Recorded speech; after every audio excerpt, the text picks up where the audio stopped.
Excellences, Mesdames et Messieurs, honorables invités, chers partenaires et amis de la République démocratique du Congo, mes très chers compatriotes.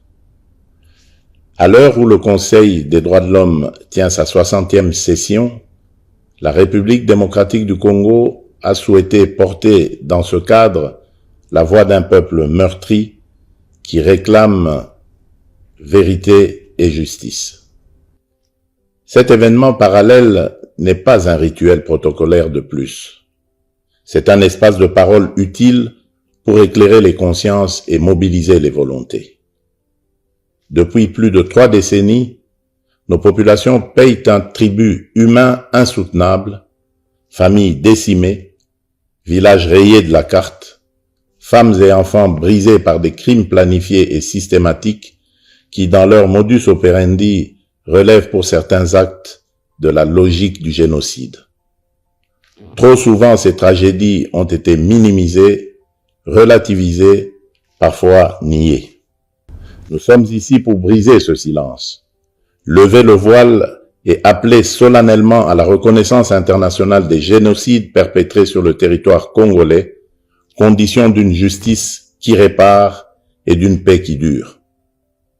Notre plaidoyer se fonde sur des assises juridiques incontestables et sur un corpus de rapports concordants, nationaux et internationaux, qui documentent l'ampleur, la systématicité et l'intention criminelle de ces atrocités. Il ne s'agit pas d'émotion, mais de droit. Pas d'accusation gratuite, mais d'établissement rigoureux des faits. Le débat que nous proposons s'organise autour de 3 axes très concrets. 1. Cartographier les faits à caractère génocidaire commis en République démocratique du Congo au cours des 30 dernières années. 2. Établir l'existence de génocides perpétrés sur notre territoire à l'aune des critères reconnus par le droit international. Enfin, 3. Mettre en place une architecture de justice transitionnelle adaptée à nos réalités, garantissant vérité, poursuite et réparation. Pourquoi maintenant? Parce que notre génération a la responsabilité de rompre le cycle déni, impunité, récidive. Parce que la prévention exige d'abord la nomination des crimes et la reconnaissance des victimes. Parce qu'aussi, que la stabilité de toute une région dépend de la capacité à dire le vrai, à juger le criminel, à réparer l'irréparable et à garantir la non-répétition. À cet égard, nous réaffirmons notre ancrage dans la Convention pour la prévention et la répression du crime de génocide du 9 décembre 1948 et dans l'ensemble des instruments pertinents du droit international. Notre démarche est conforme à ces principes. Elle vise la vérité, elle exige la justice, elle appelle à la réparation. Mesdames et messieurs, notre appel s'adresse à chacun des acteurs ici présents.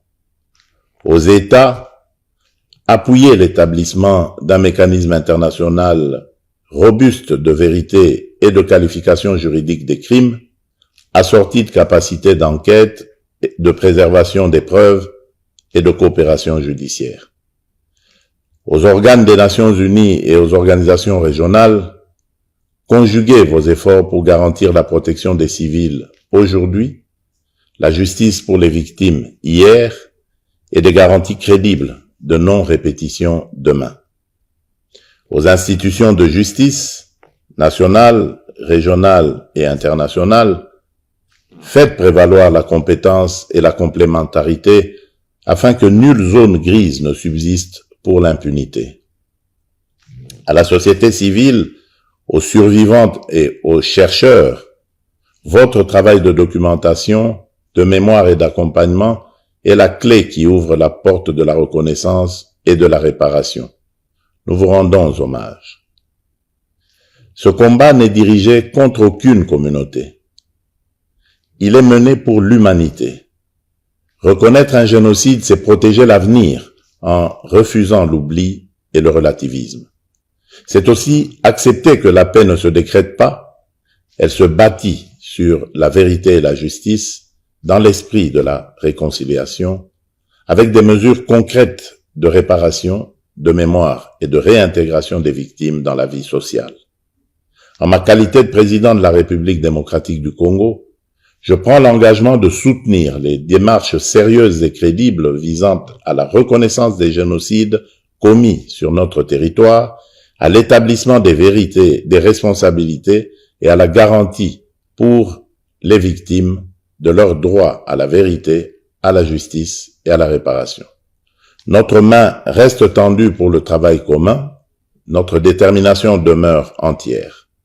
Je forme le vœu que de Genève s'élève une voix claire, ne pas oublier, ne jamais répéter, commencer à guérir. Que cette triple exigence irrigue l'action des institutions, inspire la coopération internationale et honore la mémoire de celles et ceux qui ne sont plus de ce monde. Je vous remercie.